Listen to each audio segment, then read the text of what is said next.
Hi, this is Alia with Dance with Alia, and I'm here with David of Scandinavia. Hello. And he's about to perform at Rakkas Undulations. We're here outside Skinny's Lounge in North Hollywood.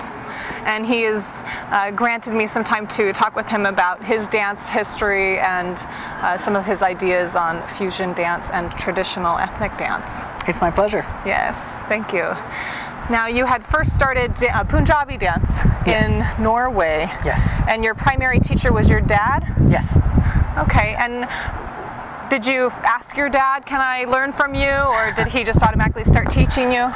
Well, the story goes that I came home from the hospital as I was born, and my dad turned on Bhangra music to celebrate that his first son was born, and I started kicking to the music. So I think it was just meant to be that way. Right. So at age 4, I started training with him and learning about our culture, and my mother is a linguistics teacher and focused a lot on us kids knowing the language as well, both Norwegian and Punjabi. Okay.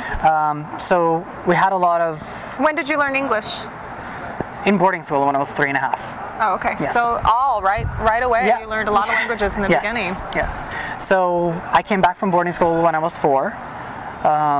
It wasn't a good experience, but it's been helpful later in life. But I got very sick, so I came back to Norway, and my father started teaching me more intensively, and I was just addicted and trained, 6 hours a day, just because I was really into the music and really enjoyed moving. Wow. Yes. Right early on then. Yes. Did you know I'm a dancer, or you just were focused on the music and that you wanted to dance?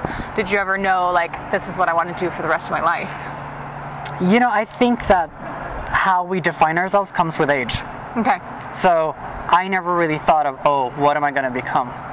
It was like, I enjoy this, so I'm doing this, and it feels good.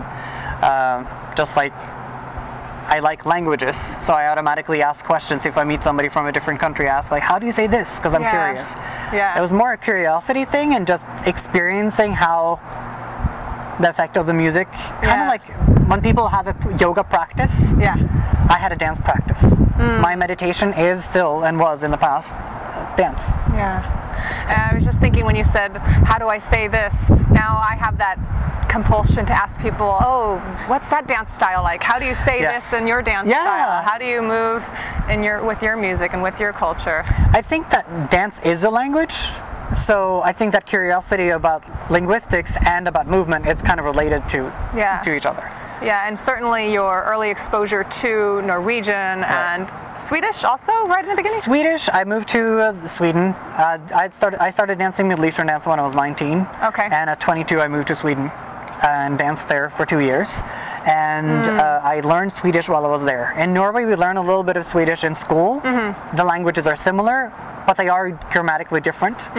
And many words are different as well. Yeah. So I moved to Sweden, and it was necessary for me to know just how to speak Swedish. Yeah, but that's undoubtedly helped you even put into perspective dance and how you can convey your dance to other people as well.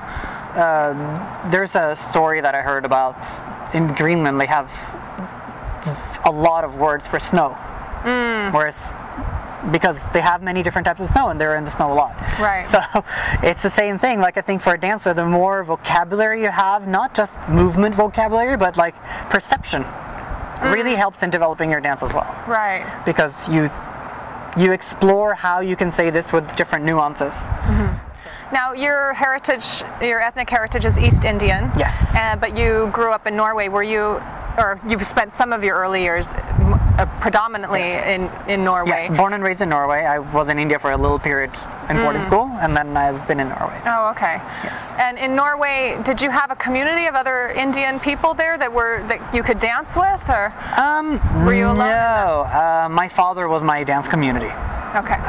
This was, I think, for my parents, the language and the dancing was a way for me to connect to Indian culture, and for me, it was an escape from anything that's culturally challenging. Yeah. So it was a good match. I enjoyed dancing, and I learned a lot about culture.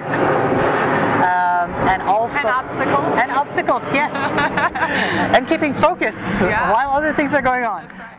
And I wanted to learn a little bit more then. What was it like for you then to be doing just Punjabi dance in a place where there's not other people doing it? The city that I come from is named Drammen, and one of the biggest Indian families in Drammen is our family. Okay. My father biked from India to Norway, and upon arrival, he found it's beneficial to bring the husbands of his sisters to Norway. So then his sisters came and their children, and they have grandkids, so we're a really big family in Drammen, and I'm the one that dances. What drew him to Norway? He liked it. Wow. Yes, the people are warm, the people are caring, Yeah. and the people have a positive outlook on life, so he wanted to stay. He felt that the values of the Norwegian society and people were something that he would enjoy for the rest of his life. Now, do you primarily live in San Diego now? I go back between Norway and San Diego. I spend, depending on what my schedule is like, I'm either here or I'm in Europe. That means that I'm traveling around in that region. And you are teaching Middle Eastern dance in both places? Yes. Is there any difference between how it's received or how you have to put things in your language when you're teaching to Norwegian students versus American students? I really became a teacher, or I would say I developed my vocabulary as a teacher after I moved to the US. Okay. So translating it back to Norwegian has been a challenge, as my Norwegian friends probably will remember. But I feel that there's a distinct difference in any country. We have certain things that we profess. Norway is a very different society than America, and the US, I would say, is very different from region to region. Yes. It is a very, very big country, and I explain this to my Norwegian friends by saying, if you fly in a plane from Oslo 6 hours eastwards, you're in a completely different continent. In the US, you're still in the same country. Right. So I would say even within the US, I experienced that I have to deliver my teaching in different ways, adjusted to people's sensibilities and their experiences. I would say I have a typical academic bend to my personality, so I'm pretty academic in how I approach things no matter where I am. But I noticed that certain things that come just organically in the US are different, have to be taught in a different way in Norway, and vice versa, or Sweden, or Chile, or wherever you travel, you have to adjust it to where you're at. Yeah. And I think that's a necessary skill of a teacher. Yeah. Yes. What are some of the things that you think of when you, for your teachers who have actually taught you, what are some of the best things that you've received from your teachers? Teachers. I have a weak spot for my teachers. I think discipline and a deep understanding for what it means to be a dancer. It's the process of creating dance, becoming a dancer, maintaining the skill of being a dancer that makes you a dancer. And I also think that the skill of enjoying that process and being content with focusing on that process is a big gift from my teachers. I love presenting my work for other people, and I'm very, very thankful when they like what I do. But it's all based on my process of developing myself as a dancer, which I totally learned from my teachers. Yeah. And it seems like you have the discipline has increased your focus and your desire to really represent dance forms honestly, or as traditional as you can see, or as your teacher taught them to you, and you try to do it with a real respect for that dance form, like you're present in that representation. Thank you. And I obviously comes from hours of hard work and dedication. Now, when you actually have to... I do it all over again. Right. Yes. When you actually have to teach to maybe US or other audience for people who don't have that time or haven't committed themselves to dance form, you have to maybe reconcile, all right, I know that my students are only going to be here for an hour and maybe an hour for once a week. Okay. First of all, I think that it's important to realize that no matter how much time you spend on something, it can always be better. And I'm not saying like if you don't spend all your life on being a dancer, you're never going to be good. It depends on what your purpose is. Like my teachers never gave me the option of, just chill out in the corner and have fun with what you're doing. It was like, you need to get this. I had a conversation with my teacher when I was home in Norway. Lee Figenskau is her name. And I asked her, like, what prompted you to select me as a student? Because she literally selected me. And she came up to me and she said, I'm going to work with you. Paraphrase, of course.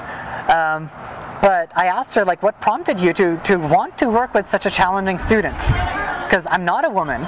I was really young, and I was getting a lot of attention already because I was young and cute, and, you know, I didn't necessarily lend myself by having proved myself to my teacher, like, oh, I have great discipline, please take me in. Right. She said, I'm going to teach you. Yeah.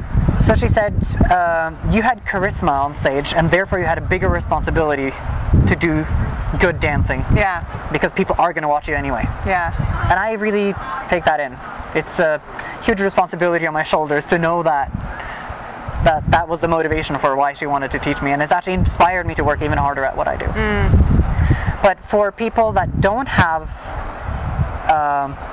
the option to dance 24/7 or live in that reality of being a dancer the whole time, I would say that being a dancer is a mental state. It's not something that you physically do. If you see the beauty in the world and take it in, you can express that with very little time spent on drilling that material in or internalizing it. It really depends on how you see the world.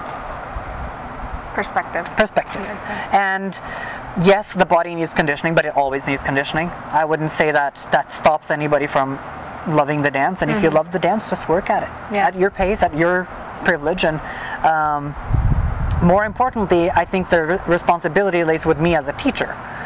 I need to make sure that the dancers that study with me are delivered the information that I have in the most palpable way, in a way that they can grasp it the easiest, so they do get access to the beauty that I want them to have access to. If I just try to make something sound difficult because I want people to be in fear or awe of it, that's unnecessary, I feel. Like, dance is difficult. It doesn't need to be made more difficult than it is. Yeah. Just like life is difficult. You know, we face these challenges every day, and I think that, you know, we need to find avenues and ways of making it easier. And I'm not saying taking away the discipline or making shortcuts, but I'm saying the delivery of the message can be easier. The perception of the message can be easier.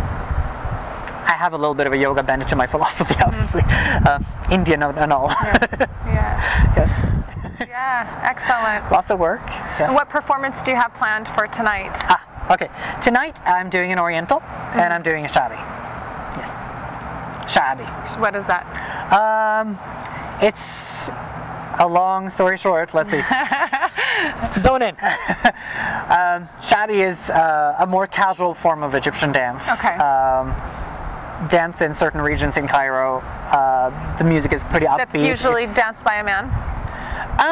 You know, on stage, not necessarily. Egyptian culture is a little bit different. Like, the definition of dancing is a little different in Arab culture. Thank you, Sahra Kent, for this information. In Middle Eastern culture, if you show joy, that's not considered dancing. So a lot of people dance by the Western definition in Egypt, but they're not in a performance setting. So I know there's many male dancers and female dancers in Egypt that dance on stage, and they do dance Shabby. But Shabby is a form that comes from certain social layers of Egyptian culture, and everybody dances. Okay. But it's not to perform, it's to share the joy of dance. So there's a contrast between the person that is paid to dance and the person that shows joy through dance. Right. And I would say there's a difference between, you know, a nurse that dances on the side versus a dancer that works at 7-Eleven on the side.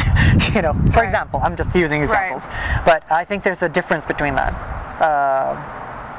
When I say that I'm a dancer, people are curious about how does that happen. Whereas if somebody has an office job or another job, which is a very respectable job as well, they will not trigger the same questions with their profession. Right. So, yeah. Right. But Shabby is a fun, upbeat dance form that everyone should have an experience with. Excellent. Yes, quite grounded and fun. Yes. Thank you so much for taking the time to talk with me and share your experiences of dance. It's a pleasure. And your thoughts and expertise. Thank you for watching.